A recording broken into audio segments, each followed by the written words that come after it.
So this is the dollar bill gap over and over. I'll show it over and over. I mean, that's all I do is I'll roll out. But, yo, there it is, baby.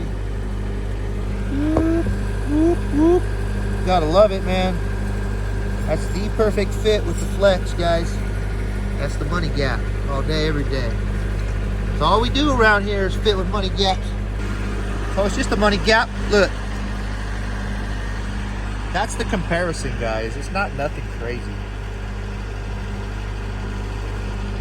Need more over. Yep. Come in more pan straight. Yeah, like that. That's what they need to see is what it's like. See, I can see all the way through the pipe. That's what you want, guys.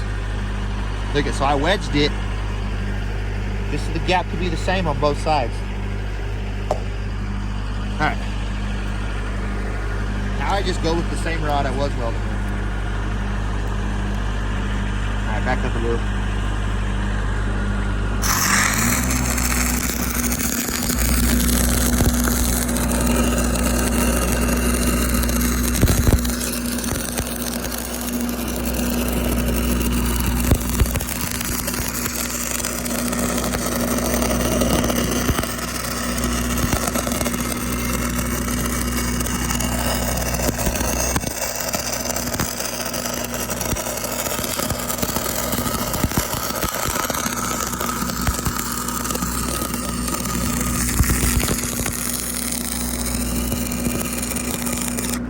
Now look, I keep going, but I stop because I got my wedge in there.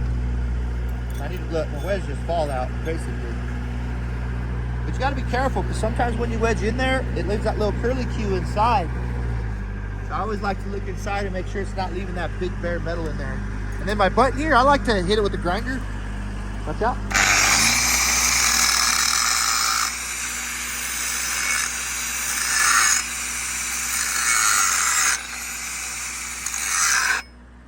Yeah, I hit it kind of hard. Then I stop the grinder on it.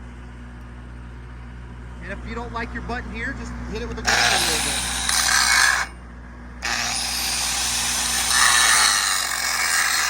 Sometimes people like to knock that high spot down where they rode up on their tack.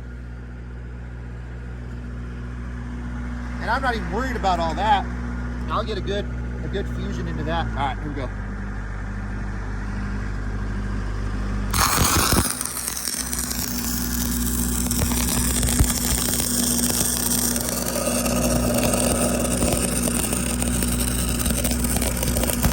Just like this is rollers too.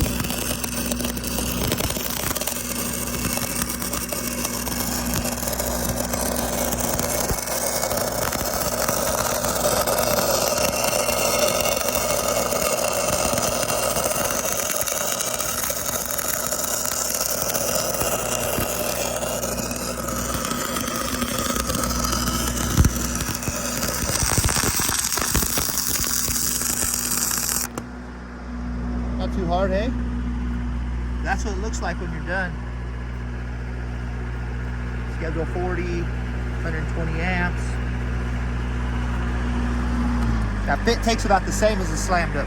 Nothing ever stopped me and nothing ever will. Death himself, my life he's gonna have to steal. I'm not for the taking, I'm in it for the making to make this mill. Been on the grind since I came off the HP hill. Rocky Mountain race from the snow that would chill you from your bones. You know I'm chill and I know the deal for real. Still packing a steel and I won't hesitate to shoot you in the grill over the scruff my life you're trying to kill. I'm not gone off the pills, I've just been gone off paying some bills. Investing in more plans to see more lands and thrills. Life's all for the living, so I'm living it up, reeling in the real. Life's so real when you're living it up. I'm on my way and my haters can't stand it. That I finally landed my spot, that I'm on top rocking that spot that wasn't handed to me. Hard work pays and I've invested a lot of my days. Thousands of them if I calculate. If you're gonna go get anywhere in life, then you need to act on it today. Can't just sit around and hope and pray. Gotta take action and work for your time to play. Because when you're old and gray, withering away, you're gonna not wanna be grinding away. So get on your way today. So I'm out here and I'm fabbing under my little awning I got right here.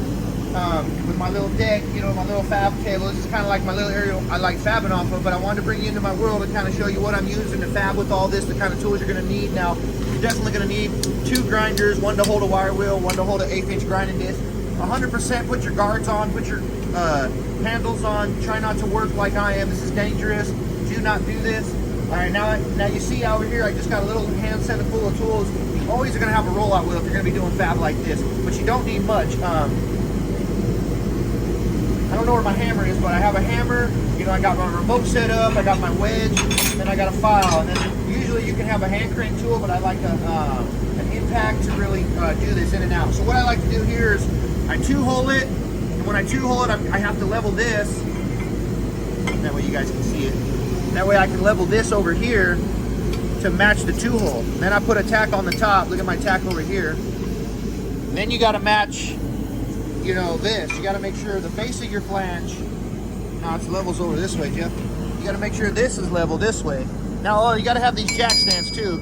Always get yourself about 2 to 4 of these, but I'm using one. It's one of my flat ones, just so I can fit this. Now, I don't have a tack on the bottom here yet, and that's when I go ahead and check my face here and see what it's like. And if I need to, I can kind of tap on it and get it right where I need to be level, and then I'll tack it. A lot of the times when I'm tacking it, I'll have to reach underneath like this, kind of pull it in like that so I can get it level. Now let's see how it's closing my gap. Then I'm able also to watch my level, and then I have to reach in like this and tack it.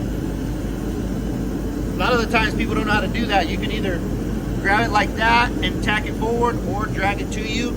Sometimes guys like to put their hand inside of it and then use their wrist to kind of drag that on there. But today I'm just gonna pull on it like that. Now watch out, I don't wanna light up.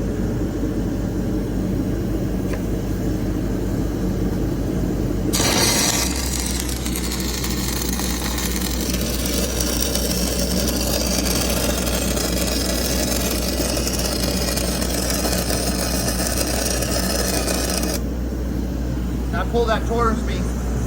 That way it's level. And I got a good gap. All right, that's good. Shut the film.